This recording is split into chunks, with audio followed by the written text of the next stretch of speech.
You can't just kill people and then say, now I'm going to compensate you. And maybe next time, if I kill others, I'll compensate you. About going back to elective politics, I think it would be hard. Why? It would be hard. It would be hard for me. Today, the ministers look like they have been rained on, many of them, and they are not able to.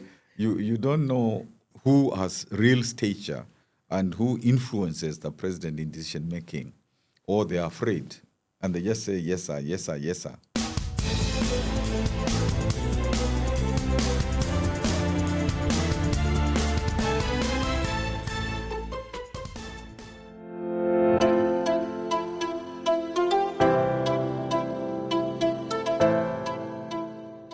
Good people, good viewers of the Citizens Mike podcast. Good morning, good afternoon, good evening, good everything. Yeah, I hope you're doing well, just like us here in the studio today. So welcome back to our conversations. And today I am so privileged to have one former governor of Makueni County and also a professor in the studio. So today we are going to converse around several issues around the governance of this country and the politics around what is happening right now. So, karibu sana, Governor.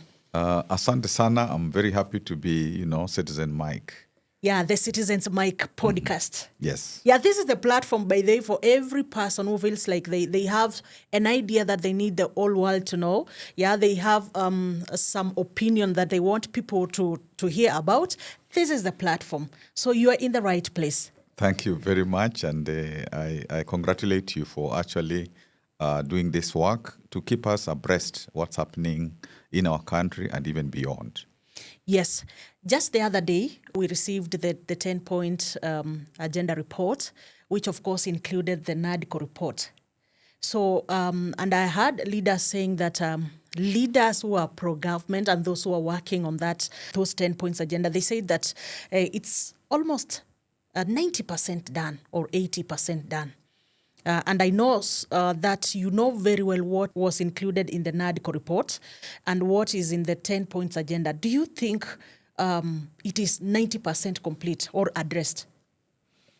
Maybe one can go into a bit of history. There was initially BBI, which again was trying to say that there are several things that must be done so that our economy, our politics, issues of corruption, issues of police brutality, and all that kind of, issues can be resolved. Mm-hmm. But of course, also BBI had the idea of changing the constitution to create some positions: prime minister, deputy prime minister, leader of government, opposition, and so on and so forth. Official leader of opposition. But BBI failed because the courts were not able to accept that the constitution could be changed in the way in which the President Uhuru Kenyatta and those who are trying to get changes and Raila Odinga, the late, how those changes could be done. So now later they come back to NADCO, and essentially NADCO is trying to do the same things. It's actually BBI baptized. Into something else, NADCO. Mm-hmm. Again, the same issues. And now, when you look at the 10-point agenda, you find that it is still a crystallization of some of the main things in NADCO, but not written very precisely. They are written in language where sometimes you are not able to know how can this be implemented. So was that intentional, or it's just... Well, I hope it was just poor drafting. I hope it was not intentional, but the truth of the matter is a lot of the things that are in those 10 points, they are not very concrete so that you can touch them, so that you can say, yes, this is how it can be implemented, and this is how, therefore, we can measure the level of implementation. Mm-hmm. So if the 10-point agenda had been done properly, then Kenyans would not be complaining that there are many things that, they are still unhappy. Mm-hmm. I mean, they would be celebrating. They would be saying the president and the former, prime minister, have done Kenya proud. But the fact that Kenyans are, complaining, whether it is matters of health, it is matters of education, youth employment, name it. So it means that whatever is in the 10-point plan can't have been implemented to a large extent. So I heard that the Linda Mwananchi group said maybe 10%. Well, I think they were charitable, but I would still say 10% or 5%. Oh, 10%. You give it 10%. Let me say 10% just to agree with Linda Mwananchi. Because when you look at matters of corruption, corruption in our country is still legendary. When you look at matters of abduction of young people, police, brutality, things like that, how can you say you're implementing certain issues and yet there's a continuation of the same practices? Young people kind of disappearing and so on. Even the question of compensation, we are told now it is in the budget, 2 billion. Yes. For compensating. And I think the way in which it has been approached is a bit crass because, you can't just kill people and then say, now I'm going to compensate you. And maybe next time, if I kill others, I'll compensate you. So the issue is, first of all, don't kill people. Follow the law. And then if police or whoever does things that are not allowed by the law, take them to court and let the court itself and the Kenya National Human Rights Commission, let those be the ones to actually now lead us into that kind of compensation. Actually, still at that point of compensation, I just wanted to look at what the report said about what the government has so far done around the issue of compensation and the issue of the extrajudicial killings, and police brutality. So I was looking at that. I want that report. I saw a proper breakdown of that whole report. So it's in which point? This was point. Let me just look at it. Supporting the young people. Then there was the right to protest. Okay, yes. Here it is. So according to the report, what they had said, that 2 billion shillings was set aside to compensate them. And then there was IPOA investigated 820 cases of police misconduct. Some officials were convicted and disciplined. And then the government withdrew a bill that would restrict protests. Well, first of all, you don't have to bring a bill to restrict protests because it definitely is against the Constitution. Because the Constitution is very clear that people have the right to demonstrate, to picket, assembly, they need to express themselves. It is in the period before 2010 when, government restricted people. So, you can't bring a bill to contradict the Constitution. And then when you are told that it contradicts the Constitution, you withdraw it and you say you have done a big thing. There isn't a big thing that you have done. And those figures, from IPOA, actually IPOA could be a strong institution, but because it always second guesses the government, they don't do the job that they're supposed to do. And even people who have been in IPOA and who have, left after their term is ended, they're able to say that the ants of IPOA are usually tied and it does not do what it is supposed to do, just like many constitutional commissions. When it comes to appointment, our people are appointed, when it comes to their denied budgets and all that kind of, stuff. So one would like to see those figures, not figures in a book or in a report, but to be told so and so. There was investigated, he's in jail, so and so. And that information is put in the public domain, and so that the policemen, policewomen who do bad things begin to be afraid, because unless it is clear that IPOA's teeth, the National Police Commission, all those organs because actually the Constitution is very clear that there is a special chapter on national security organs, which wasn't the case before. How they're supposed to protect human rights, how they're supposed to know that they're operating within a democratic framework. But the Constitution stays in the Constitution, in the book, and those things are not followed much. And there's been a lot of discussion about police reforms. Even Maraga was in a committee task force about police reforms. Yes. Kriegler, before 2007-8, after the election violence. And yet, these reforms, including reforms to humanize the police of their accommodation, welfare. their welfare generally, their accommodation, their salaries, I heard they were increased a little. Yeah, sure. I saw the other day. Yes. So I think the police, a lot of work has to be done there to make them have better service and to tell them that they need to do utumishi kwa wote for real, and not in every time when corruption is cited. Unfortunately, they say the police, and yet it is just those small things people collect on the road and so on. It is not like the mega corruption that happens elsewhere. So sometimes also we are unfair to them, but also they need to now respect human rights and to know, even if you are told by somebody that you should shoot people later, you're on your own. Like a few of them who are taken to court, because you can't say I was given superior orders. You will be on your own in court.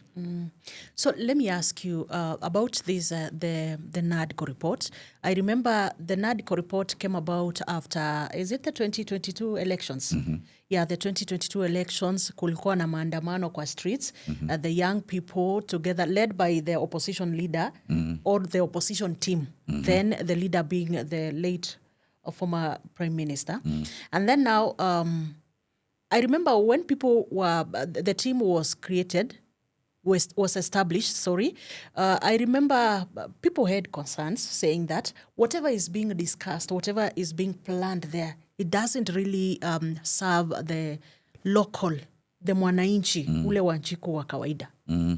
So I'm not surprised what is coming out right now when people say that they don't feel the effect. They don't feel what this commission has really done so far. I don't know what's your take on that. Yeah, you see, the trigger of the demonstrations in 2022, after the 2022 elections, yes, the trigger was high cost of living. Yeah. And I think we must give a bit of credit to the government, because when it is the price of unga, true, it came down. And it has kind of consistently stayed down. Because always, I think one of the problems in our country is we never even give praise where it is due, even if it's a little praise, where it is due. So there was that cost of living. But instead of frontally addressing, high cost of living, youth unemployment, those things that were thorny issues, the emphasis was prime minister, deputy prime ministers, really job for the boys. And even the president then, the president now, deputy president then, said that this is just for dynasties. This is just for the big boys. Office of that's the NADCO report. NADCO report was for the big boys. For the big boys, because Yes. even they were not including girls. So that then they say official leader of opposition. They say chief administrative secretaries. Yes. Which were the assistant ministers before. So you can see that there's been this tension since 2008 when there was a prime minister under the constitution, that is Raila. There were two deputy prime ministers, Uhuru and Musalia. Yes. But then when we came to make the constitution, that was removed. And actually, part of why it was removed was some people told Raila, you are going to be president. Why do you want a weak presidency? Oh. You should, 2013. Yes. Now Kibaki is leaving, so you will be president. So you should have power. And so he was told that we need a presidential system still. We don't need these prime ministers to give power to other people as well. But now since that time, since BBI, it was still the same positions being sought. NADCO, the same positions being sought. So even now the president, later was to say that the prime minister, the deputy prime ministers, they are good. Even CDF should be made constitutional. Senators should have some money.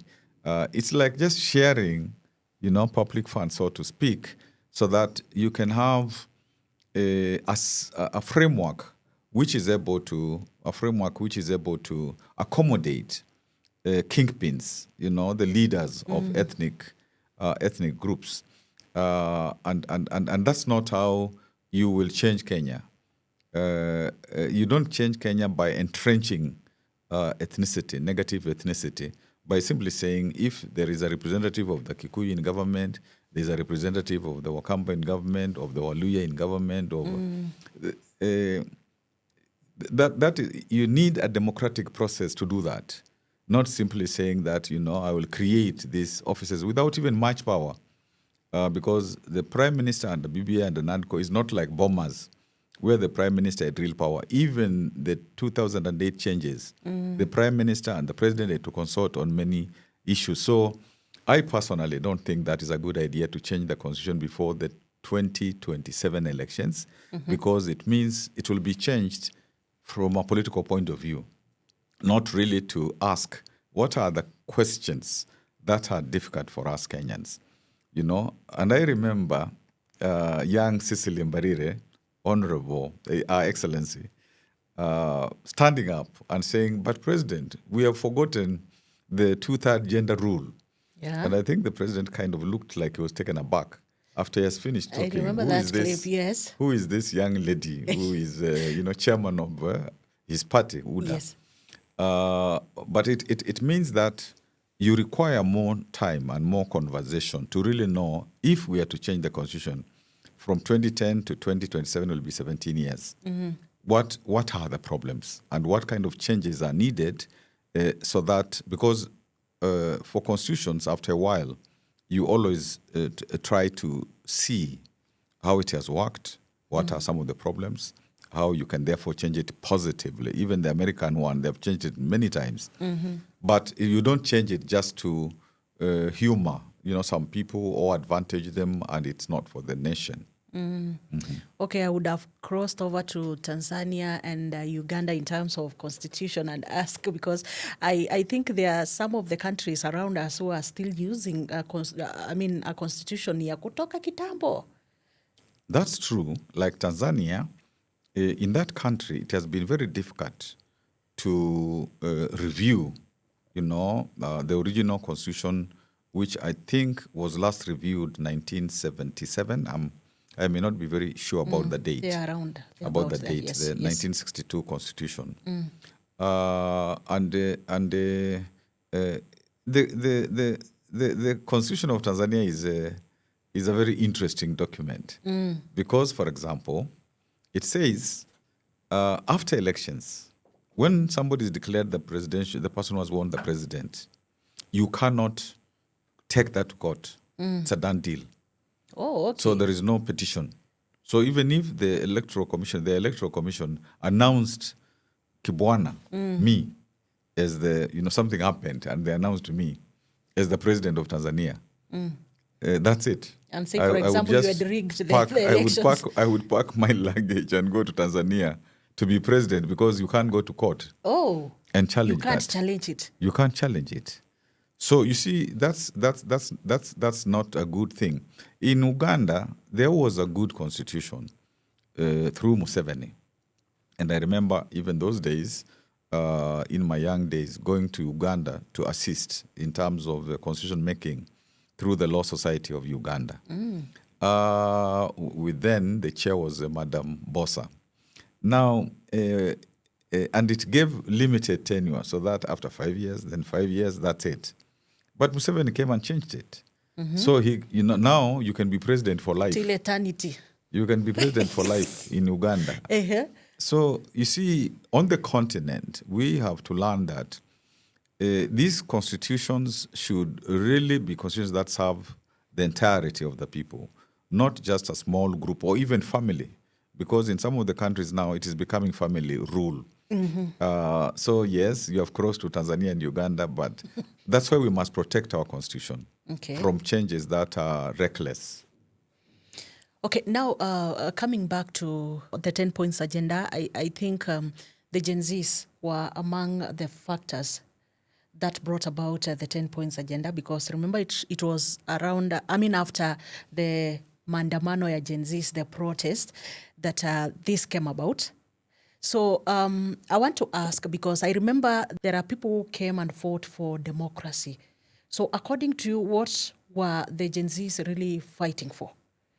Is it something tangible? Well, it's a long tradition, because Dedan Kimathi and others fought for independence in 1950s. And of course, eventually we regained our independence eventually, although sometimes we call it flag independence, without the economic wherewithal to sustain, the citizens. And they were very young, like teachers. Some had come from the war, the Second World War. And they said, we cannot accept the continuation of colonialism, being subjugated, our land being taken, no freedom. So they had a land and freedom army. In the 90s, people of my generation now said this one-party rule, where people are being detained without trial, where you can't speak, where you have to run away, the Gugis, the Misheres, the others like Willie Mutunga, you are detained and so on. So we say this is not acceptable. University students and other young people from Kibera, from the people's settlements, would pour into the streets, to demonstrate. We worked with religious leaders like Gitari, like Njoya, like Ndingi, Wamwana, Nzeki, Muge, and a lot of people, to say that our country must come back to plural politics, to democracy, to multi-party, situation. So I think this now generation of Gen Z are doing the same thing. They are saying that, we cannot have a constitution which is very democratic and then have undemocratic rule. They are saying that we really need opportunities. We need people to accept that we have to take over the country, and we have to be prepared to take over the country. So I hear them, I understand them, I can feel them, I can feel their vibe. Only that, of course, the approach that happened when twice they came up, they rose, it was brutal assault, and they have retreated. And that's why even some of them are not registering much to vote, voter registration. But it looks like they're being awakened a bit by the Sifuna Babu movement. You can see now they're beginning to come back on the stage, so to speak. And one has to watch, what will happen going forward. Oh, okay. That's a nice approach.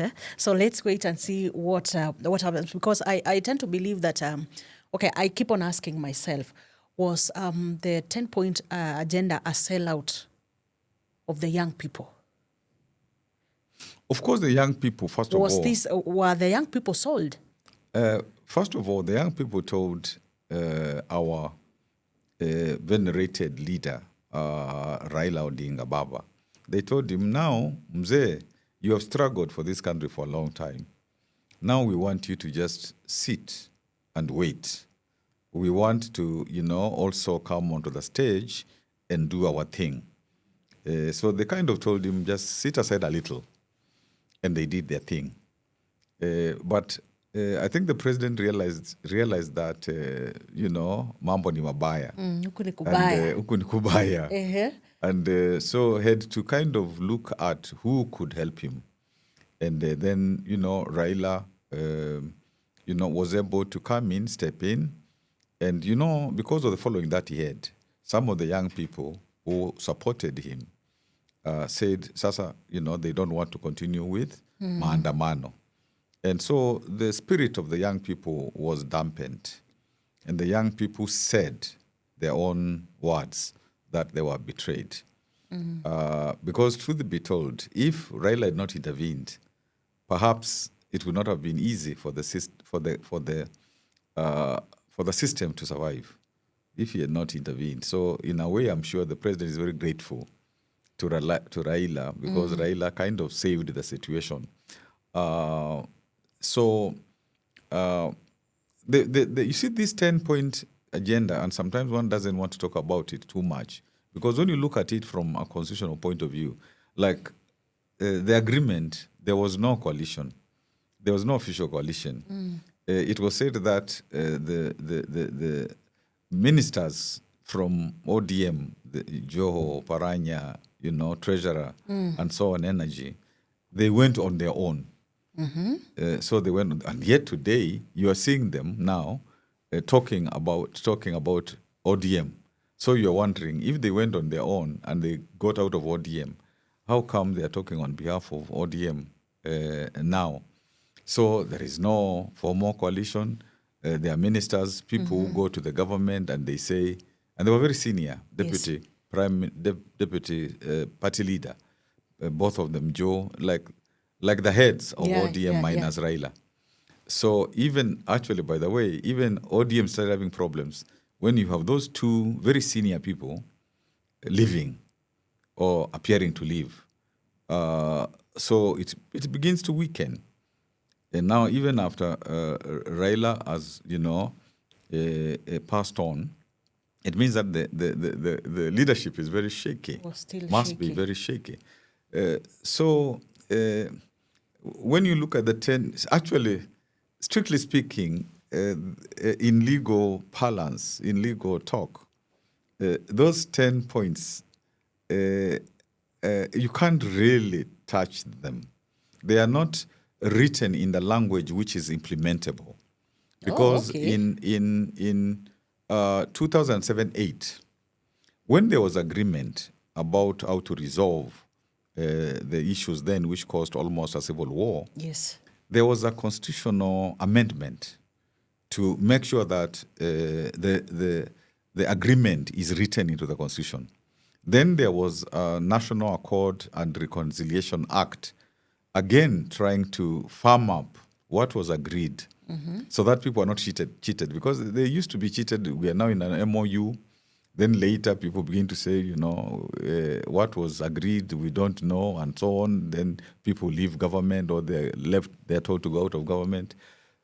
So I can only wait as a teacher of law to see how in 1 year before the elections, how there's going to be implementation of a document which is not so clear, and maybe now that there is another committee appointed to see how a coalition, because now it's almost shifting to a coalition of ODM and UDA, not necessarily the implementation of the 10-point, plan.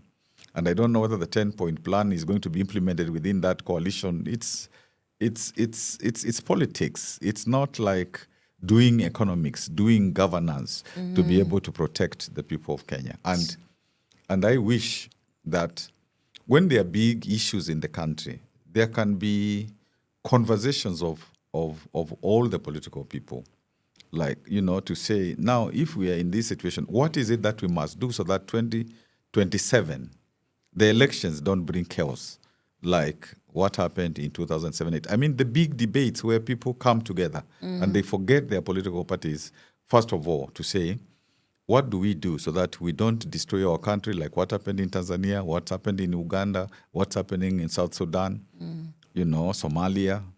It's almost like only Rwanda and to some little extent Burundi in the community, which you can say there is a bit of peace. So we have to be careful so that we don't get into the situation of the ones where there is no peace. Oh, okay. When you talk about coming together, people coming together, it just reminded me of what I think before Raila got into this broad-based government, I think he had called on he had already gotten in. So I remember him calling for that intergenerational conclave. maybe it would have addressed all these issues. What do you think? You see, we have never had a proper national dialogue, national conversation, national palaver. And countries need that. And they need it from the village, to the sub-location, to the location, to, counties, to national. We need that kind of stuff so that we can have a genuine, what is Kenya? Where is Kenya going? What are the things, all these big issues we have, how do we solve them? And even before the Constitution, 2010, we should have had, first of all, that discussion, which didn't even happen in Bomas, like a pre-Constitution making dialogue. We talk about these things of negative ethnicity. We talk about these things of corruption. We talk about this thing of youth not being provided for. We talk about, the kind of poverty where 1% of the population owns about 78% of the wealth, the financial wealth of the country. We talk about, how half our people are below poverty line. Sure. We talk about, land. How come all these people in the popular settlements or also called informal settlements, why can't they have the land where they are, they reside? What do you do with health so that people don't have to be bankrupt, or detained in hospitals when they have an health situation? So one hopes that a time will come, and I hope soon, when we will commit ourselves to a national dialogue of what is the Kenya we really want, and a genuine dialogue. And, people in the private sector, people in the religious sector, people in the civil society sector, there are people who can kind of bring people together. And of course, political people must be involved, but we have to learn that other sectors also should be active, not just wait for solutions from the politicians. Okay, what's your take on the fight against corruption in the country right now? Okay. It was in the 10 points agenda still. I can only smile. Although in radio, people can't see when you are smiling. But I think, in other forms, they can see. Because, President Kenyatta said we lose 2 billion every day, meaning that in 1 year we lose about 630 billion shillings. That is money that is almost 2 years of county. What is given to county shareable revenue. Yes. What is given to the county is almost 2 years. Yeah. EACC itself said we lose about 608 billion. Every year. A while ago, they said so. EACC itself. Yeah.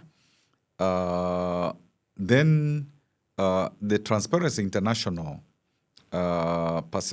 corruption index, perception index, we are like roughly number 130 out of 180 countries every year, And in actual fact, when only 98 countries were being measured, I remember there was 1 year we were number 95 out of 98. Edward Ouko, the former Controller and Auditor General, said that in, I think, like 18 years when he had counted of his reports, the money that we lose from corruption, from wastage, he said that we lost money equivalent to 3 years' budgets. So in 18 years, you lose money, which is like 3 years of budget.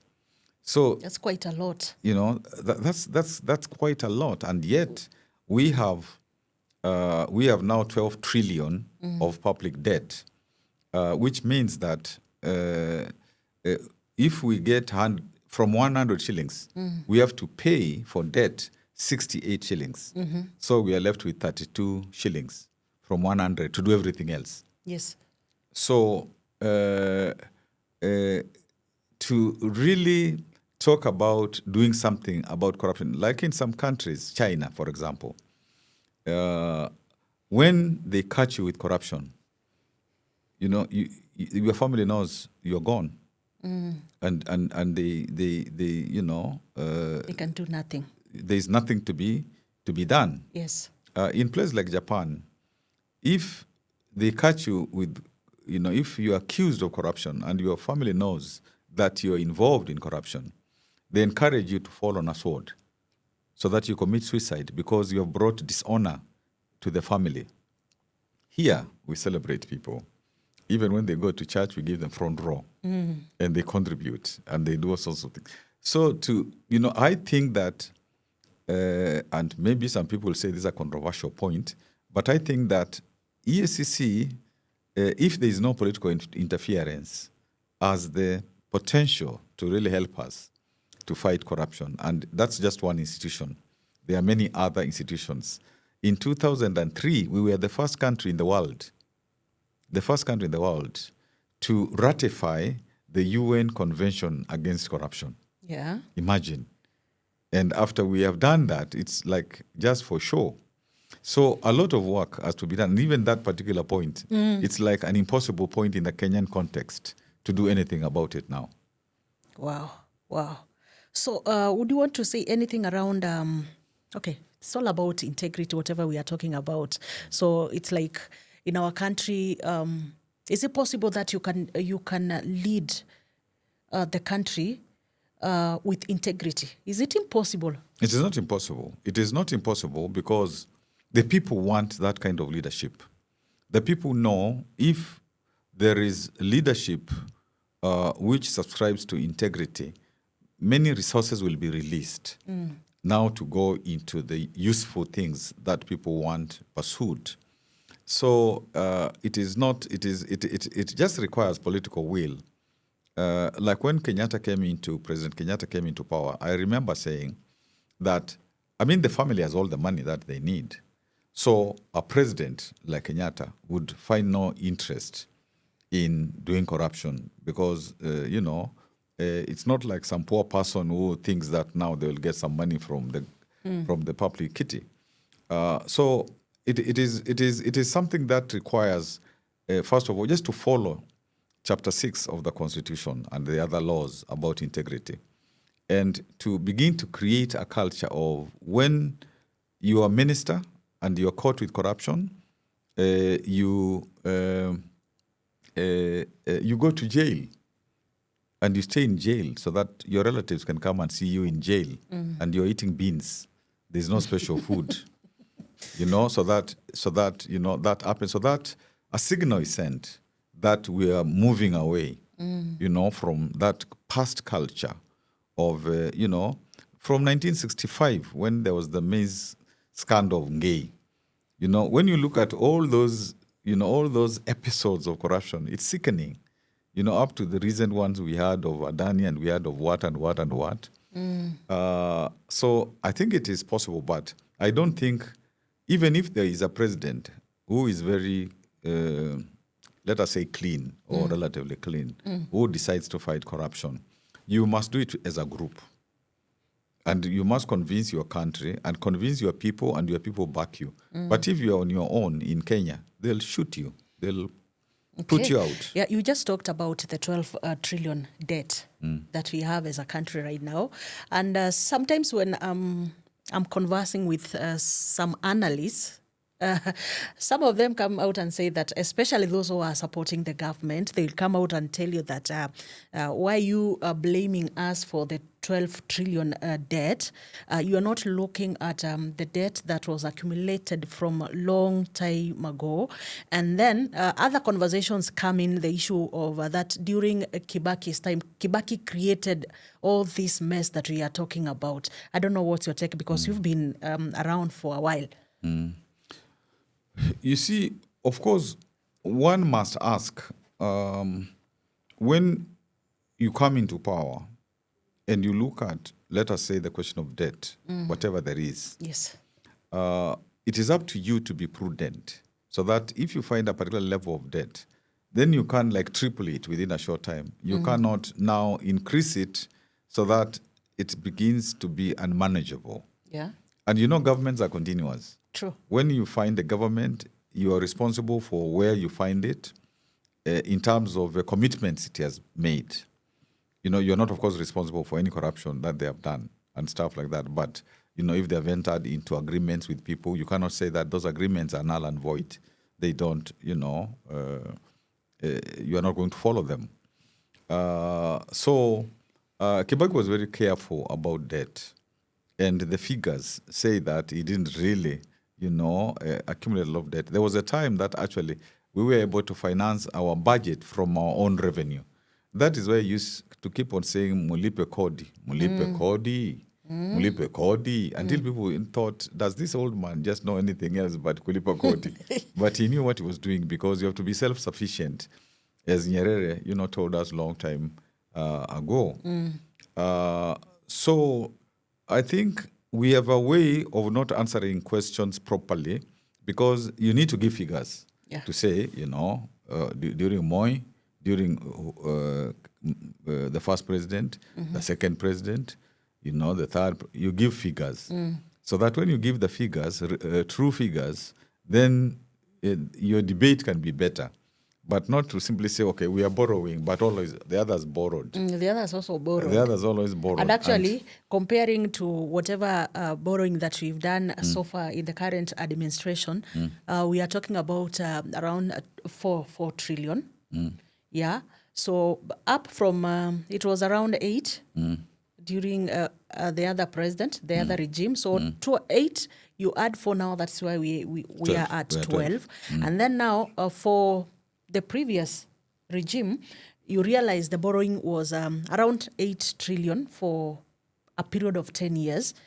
And this one now we are talking about 4 trillion in a period of 3.5 years. And you see, those figures are, those figures are there and they're mind-boggling. But the most also important thing to ask is, when we borrow, what do we do with the money? Sure. Because we would like to see us doing something with the money, borrowed money. We would like ourselves to see doing something with the taxes that we pay. Like in the Scandinavian world, they pay high taxes. But after they pay those taxes, health is like free. You get services. Like education is like free, and you have public services which are top-notch. But here, we'll pay the taxes. Now, there's even a new infrastructure, something. Then there's the debt, both domestic and international. Yes. And of course, when you borrow a lot domestically, you crowd the people in business. They are not able to also borrow.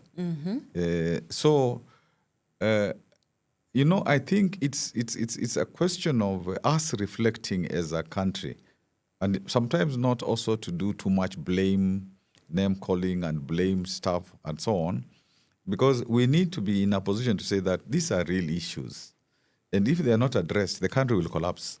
Like we'll be unable to pay the debts, and the moment you don't pay debts, then nobody will, even when you have real need to borrow, nobody will lend you. Yeah. So if we continue the way we are continuing, we are likely not to be able to sustain the debt, and like some other countries, even Ghana had a problem, Ethiopia, was having a problem, so that you borrow more than you can pay. Professor, what is the problem with the infrastructure fund? Well, the way in which, for example, you create funds which also involve, again, getting money, from people, getting money from whether it is what used to be NHIF, now SHA, yes. Getting from NSSF, getting from, or getting some, taxes and so on. You are beginning to again raid, whether it is NSSF, whether it is now the SHA or SHIF, And so you destabilize those systems of protecting citizens. You will remember, like NSSF, there was a time they were taking the money to buy land. And they would, you would sell land and you would sell it very expensively to NSSF. And most of the land was even not very valuable land. And that was another form of corruption. So, yes, one wishes, like from the taxes that we make, from the taxes that we make, one wishes that we organized the way we spend our money prudently, so that we would create a wealth fund. Like to say that now this is money put aside, and this is money which is going to even get interest and so on.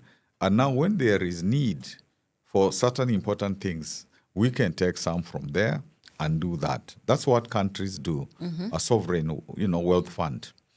But we normally have unbalanced budgets.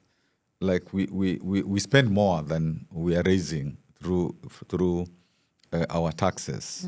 And that's why we're even beginning to sell very prime investments, public investments, like whether, we are selling Safaricom or shares in Safaricom, we sell a bit in Kenya Airways and Pipeline, and one must ask who is buying them. So I think even although of course Parliament has said, this looks good and so on, and Parliament will almost pass anything because they are kind of captured.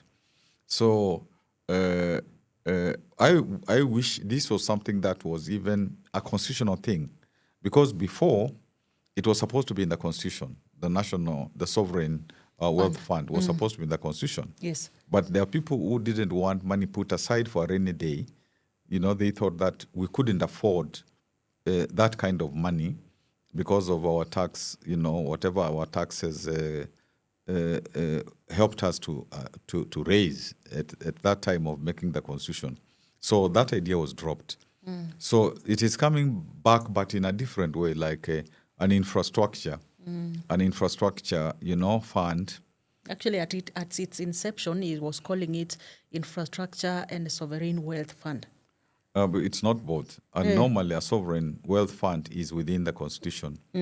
But I think that there are things that perhaps are done sometimes when it's about election time to mobilize a bit of money. It will be used for elections, and I don't know, maybe later you can have a proper establishment of a sovereign wealth fund. And there are some citizens who have been working on that idea. There are citizens who have been working on what do you do to public debt, which is, too much, and all that. And one wishes that government had more conversation with the professionals, the economists, who can really help. Although the court said some of the advisors are not properly employed, but the president always needs advisors. But it's good to employ them in a good way. Okay. Okay. So now that you've talked about the things that politicians do towards election, and we are just one year from to the next election, we are seeing political coalitions. And even before we get to the coalitions, do you think the country right now has a good opposition? Well, a strong, let me say strong opposition. Strong opposition. Yes. Let me say that the opposition, to begin with, there are several types of oppositions. I think maybe four. There is the united opposition, sometimes united alternative government. Yes. There is the former group of Maraga, of Boniface Mwangi, of Omtata, of Ruben Kigame, of Oyo, that group. Yes. Then there is the Sifuna group, the new arrival of from ODM. The new political baby in town. A young man in town, man and woman in town. Yes. Akena Sifuna and Babu and so on. Orengo is there helping them. Then there is the Gen Z leadership. there's actually a leadership of the Gen Z, which is still, some of them are still thinking that they can, become MCAs, they can become MPs, they can become whatever. If those came together, they would be very strong. So one waits to see what will happen. But also, the opposition, to be strong, must convince Kenyans that it has an agenda that is different from the current agenda, and also different from agendas of past systems or regimes which did not help Kenyans. And you see, some of them were also in those, like myself. I was in Kibaki government. Yes. Some were even in Moi's government. Nobody was in Kenyatta's government. Those ones have passed on. So if you were in Moi's government, if you were in Kibaki's government like myself, if you are in Uhuru's government, now you have to show Kenyans what did those governments achieve, and what can you achieve? What freshness are you bringing to the table? So that Kenyans can say, we believe that if these people come in, they will do this and they will do that. The way in which Kibaki said, I'm going to do free primary education. Yes. And after being elected, it started. And it happened. Because he asked people, do the maths. Now I want to do this. Is this feasible from what we get? And it was. He was told yes. And then he committed himself. Yes. So in the same way, I think the current opposition has to crack, the maths and to say that these are things that we can do. There are things which need money. There are other things which don't need money. You may not need money to tell people now we are going to do away with corruption. It won't be accepted. You don't need money to tell, and then you tell them concretely how that will happen. And then you can tell people that we don't need tribalism, negative tribalism. Yes. Because I say negative because positive ethnicity is good. Like people being proud of their cultures. Culture, yes. And all that, knowing their language. I write poetry in my language and so on. So one sees hope. One sees hope. And sometimes you don't know. There have been these handshakes. I don't know after 2027 elections. I don't know whether there could be a government of national unity. I don't know whether there could be some other. There is now broad-based government. There used to be grand national coalition. There used to be handshakes. I wish these things, there was a constitutional form to give them so that they are not just things you can't touch. Like Raila is so powerful, and yet he's not in the cabinet. So, people who do constitutions and political scientists are not able to exactly understand that phenomenon. Maybe it's an interesting form, but if it's more formalized, that might be better so that people can be accountable. Because even when Raila had that power, if things went wrong, you couldn't touch him. Yeah. Because he would say, I'm even not in government. Yes. And yet he's so powerful. He's so close to the government. Yes. So with the many years of experience that you have, I hear people saying that 2-term, 1-term. Who is this one person who would bring the current president down 2027? I don't know. Only God knows. You don't know. We have Gachagua.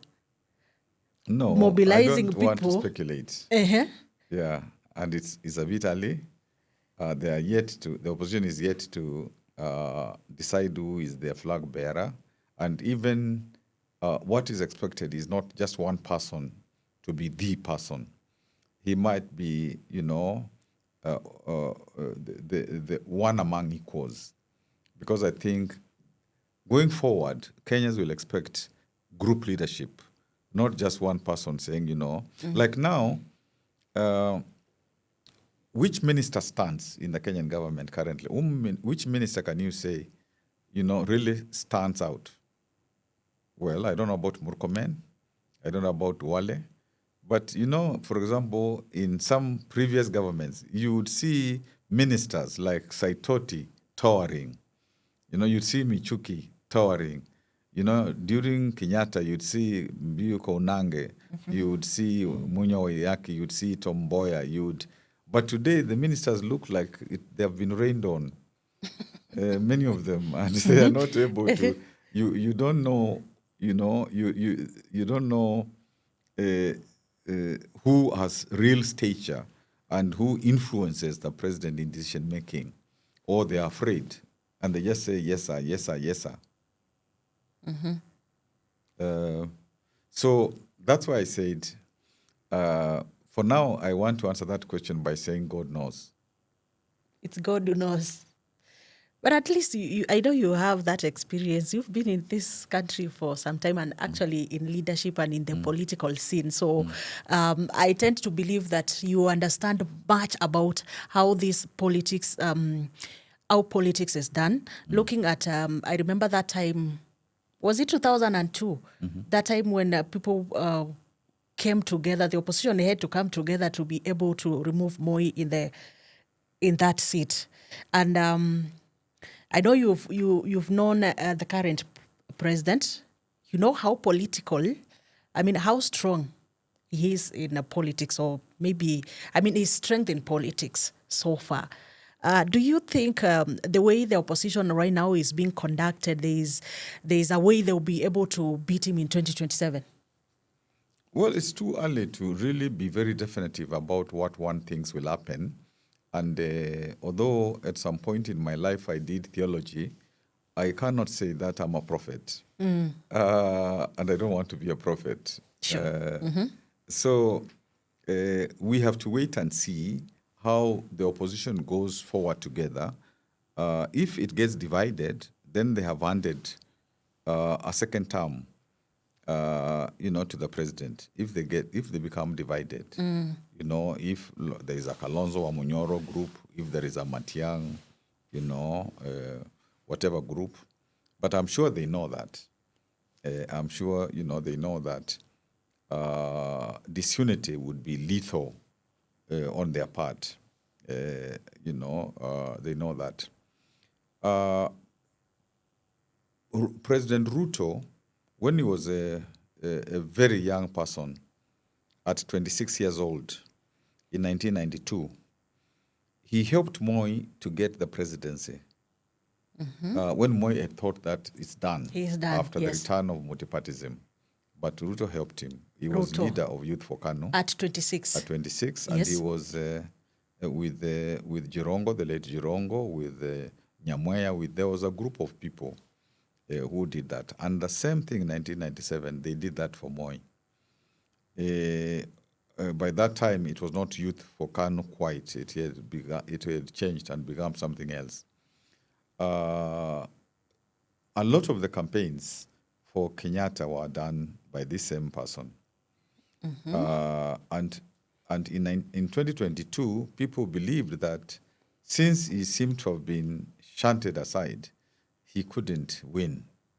And yet, as quote, an underdog, he was able to, kind of win. And now it was not easy to say it rigged, because normally it is the person who is in power who rigs, not the person who is whatever. Please. I remember Oburu, the ODM party leader right now. I remember him sometimes saying that Uhuru lied to them. He did not give them the power. No. I remember him also saying that they had always won. What had made them not win was they were not with the government. With the state, yeah? They were not with the state. And so he was assuring followers that since now they were being supported by Uhuru and they were with the state, that was the missing link. Yes. But of course, later on, when there isn't a win, one must complain. So what I'm saying is, the citizen of Kenya, when you listen to a lot of them, young people, old people, and so on, they really want a change of doing business in Kenya. They want that. And therefore, President Ruto, in terms of 2027, has to deal with the fact that the majority of the people, want change. And having said that, under ordinary circumstances, in a democratic election, you would find it very difficult to win. But knowing his skills, as I've narrated them, if I was in the opposition, I would tell them that this guy is very good in first mile politics and he knows the tricks. And so, if you don't follow him closely, he can create problems for you. Okay. Sifuna, him having been ejected from ODM as the SEC gen, and we saw he didn't attend the parliamentary group meeting that happened the other day. And he also did not attend that meeting at Coast, that in Mombasa, that talked about his removal from office. And I also heard that he said that he's not going to attend the NDC also. What do you think is a political future, considering the massive numbers of the young people that is commanding right now? I think it is not going to be easy for Sifuna, Babu, yes. Ototi, Amisi, Mzee Orengo supporting them and others. I think there's a group because about 21 legislators from ODM did not attend, the UDA ODM parliamentary group meeting. Yes. So there are many of them. And I'm sure the others in the wings waiting when the time is appropriate to also join that group. But having said that, that there are many, I don't think that the system, the government, the president will allow them to have ODM. ODM will be led, I think, by the Gen Z young leader, Oburu. He says his Gen Z is young. Yes. And let a guy enjoy, in his youthfulness and say he's young. Let him enjoy. What would have happened to preserve ODM and even to make it bigger would have been if the leadership passed to the new generation. If the leadership passed to the Akena Sifuna, Akena Babu, those people, then ODM would, and Winnie, Winnie Odinga, then ODM would have had a future. But now, just like how KANU, the Party of Independence, very popular, it became a shell. Whether it is, KPU was promising, we come to, Ford, initially Ford, even Ford K now, Ford Asili, more or less, finished. Ford people, more or less finished. Ford K now having problem. Yes. Or the Fords. Yes. Just like the old car Ford. Yes. Getting into problems. NAC, also the same, route. PNU, mostly the same route. So I think ODM is almost going that direction. But if the young people, there was transition, and I hope that Raila was thinking of such transition, but he passed on before it was actualized, or it could have been actualized. Because you don't keep on holding. And that's why I like Martha, because like Martha Karua is saying that our party, she's not going to be there, after the next elections. There will be another party leader. Somebody will take over. They will take over. And actually, when it was NARC Kenya, that's a party we started with Mungatana, with Martha, with Mukisa, Kitui, and which the president had wanted to use for his re-election before he went into PNU. So I have to confess that I have a soft place for, Babu, for Sifuna, because the politics must become youthful. And I'm saying that in UDA, in, all the parties, we must get an Itwika. In Gikuyu, they call it an Itwika, a new generation. Even in Ukambani, because Kalonzo is like 1 year ahead of me. Even there, the time is coming when, there must be a new generation across the board, the whole country. And even these young people, the Gen Zs, to get into political positions, so that instead of demonstrating, they can now, come to the county assembly, come to parliament, come to wherever. And now there will be demonstration of ideas. Okay. So I, but what I know is that it's not going to be easy for Sifuna and so on to really be allowed, to be allowed to, even when they go to court. You see, sometimes you go to court, and it depends on which judges listen to you. If the judges are sympathetic to the state, you don't get far. But I would still encourage them to fight as much as they can, not to let Baba down, and try to see what is it that they can do to make ODM not die. But of course, if that fails, then it's unfortunate. It is unfortunate because that is the one party which now for 20 years was surviving. Other parties don't have such a lifespan. Yeah, so if it dies, it will be a bad death. So, according to you, opening or creating another party is not a solution? Well, I don't know, because I cannot know.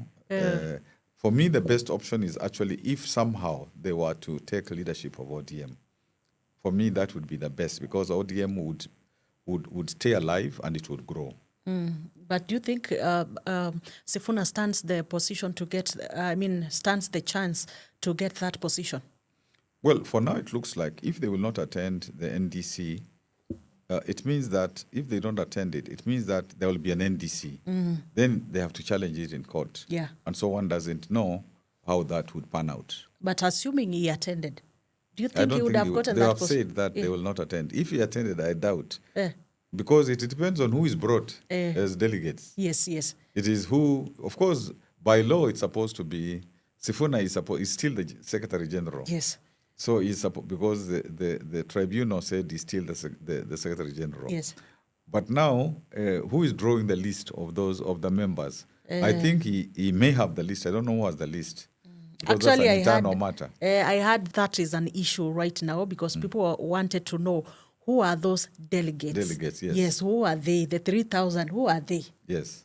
So, which is something that has not been brought into maybe onto the table. Yes, for and people I hope to know. there won't be men in black in that NDC. Well, I think that's fair enough, because I just have two questions as we wind up. One is about the political blocks that we usually have of regions. I don't want to call it tribal. Let it just be regional. I've seen the likes of, the Western. I'm seeing different, there are different, should I call them kingpins or what? Because if you look at the Western, you see the kina Natembeya, you are seeing the kina Musalia, you are seeing so most definitely the Western region is not united. You go to Nyanza right now as we speak, we also are seeing different leaders coming out. So most definitely you cannot get 100% maybe votes from that region. Looking at Ukambani, how is Ukambani right now? It's raining. Cats and dogs, right? Cats and dogs and floods. Yeah, with Kalonzo Musyoka as the kingpin of Ukambani. What do you have to say about that region? I wish our politics were not driven by kingpins. Kingship. Manenos. Yes. I wish it was, what is your agenda? What manifesto do you have? What is your track record? How are your ethics? We have to get to that stage and not just say, if somebody's from my tribe, I will vote for him. So that it's a tribal census. I wish it was different. But maybe this is a stage. And at some point, the Constitution actually does not allow us to do kingship, kingpin. I'm confusing kingpin and kingship. Yes. But it's more or less the same. It's all the same, yes. Kingpin politics. The Constitution doesn't allow us. Yeah. But we are still in our history.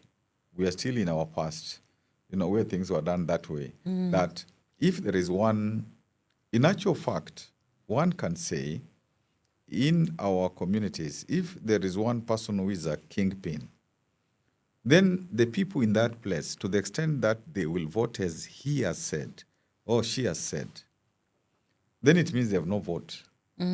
Because their vote is determined by one person. By him, yeah. So they have no vote. It is like how the missionaries used to do it. The missionaries, when they converted the chief converted everybody else. The chief told them, Christ is the line, good, yes. or Allah, if it's a Muslim territory. So I think there's going to be a bit of instability in places where, like, there are different voices which are saying, follow me, and so on. There will be, instability. And sometimes people getting confused. Although traditionally, places like Luya country, the Luya nation as a way of always voting democratically. You can't say that they will vote in one way, whether there is Ford K, whether there is Amani, whether there is now Netembeya, whether there is Sifuna, and all that kind of stuff. Even Aftwoli used to say that he's the one who tells people who now is who. I think now even that is not happening a lot. Yes, the ethnic card will still be played in 2027. Like Wamunyoro is trying very hard in the Mount Kenya area. And actually, by the way, before he exhausts the legal steps up to the Supreme Court in his impeachment case, he can still stand. Oh, he can still vie. In my estimation, yes. The way I know the law, yes, because you like Sonko, his matter went up to the Supreme Court, and that meant that now he has exhausted all legal remedies. But even for Munyoro, he has not exhausted, because so the thing is still in the High Court. It has not even gone to Court of Appeal and Supreme Court. So he is not precluded, from my understanding of the law. Na hiyo nimesoma kidogo. Okay. So that's a factor which is kind of being not looked at, currently. Of course, the former president also is a factor in that region. Time will be needed for some of those things to clear. Okay, I would have asked you whether you would vote for Kalonzo Musyoka if today he was the one on the ballot with President Ruto. Patricia, the next election will be, although there was somebody who was saying it should be this year, but it will be August 2027. Yes. And normally, you don't tell somebody whom you'll vote for. But by the way, that's why I said by the way, yes. Whom will you vote for? Okay, it's okay. Wacha hiyo tuachie hapo. So now the final one. Would you do you have any plans to come back to the active politics? Would you want to vie for any seat? Because I remember the leadership that you offered for Makueni County left so many Kenyans admiring your leadership. Yeah, so, and I remember so many people coming out and saying that we want somebody like Professor Kibwana to lead this country. So I know there are so many people outside there. Today, there are so many of your votes outside there. If today you went for that presidency seat. So are you planning, do you have any plans maybe to come back to active politics? From my limited experience in politics from 2002, elective politics. Yes. That's 2 decades, more than 2 decades. People tell you We want you. You are the only one who can really do great things for us. Yes. But when you get involved, first of all, they ask you for money, Yeah. which I don't have. Yeah. And then, later they are also confused because of negative ethnicity and all that kind of stuff. And yes, it's true, in 1997, I was asked to be a compromise presidential candidate. 2022, I was also asked upende, usipende, that kind of stuff. Yes. But I want to do two things now. One, to teach, which I'm doing. Mm-hmm. And even in that teaching, to talk to young people, and even to help those who want to stand for elections from any party, to just tell them about the ropes. What do you do? What are the problems, and so on. To create like some kind of a school, some workshops, some way of passing that information, and kind of say that what is required is very ethical leadership and all that. So that's like working with young people, both in the classroom and also in this other classroom of those who want to be leaders. Then secondly, I want to be able to be part of the people who are going to help our country not to get into a conflict after the election 2000, and because that's why I believe that we require a group of people from the public sector, a group of people from the private sector, from, the religious sector or faith sector, from civil society, from the professional sector. People who are going to stand in the gap. People are going to say that, we want to talk to everybody. We want to tell them, you compete, but please don't destroy Kenya. I would like to have some role, that kind of role. About going back to elective politics, I think it would be hard. Why? It would be hard. It would be hard for me. I did governor 10 years. I did, National Assembly for 5 years, and I was minister. Actually, for 17 months, I was minister in 2 ministries. So, at the same time, and I'm old, so I'm thinking that the third thing that I didn't say is just to enjoy my grandchildren. Wow. And my family, to go out with my spouse even more. Wow. And even sometimes to take a boat. Is it a boat or a cruise? Yes. They could cruise and travel the world. Yes. But also, be able to be of assistance when, people ask you whether they are governors or whoever. You want to they give ask back you to for advice. Yes. You can't, you also serve your country. But public life, I'm not sure. In terms of now positions, yes, I'm not sure. But I don't mind. I mean, I can be in a political party to advise, not like to be party leader or like to be, no. Maybe you never know. Maybe the president might come for you for advice or something. Advice, I don't mind. I can give advice. I don't mind. Okay. Whatever advice you give. And when you give advice, you say what you know and you keep quiet. You don't go saying what you have told a big man or a big woman. Oh, this is what I've told you. And then, yeah. Okay.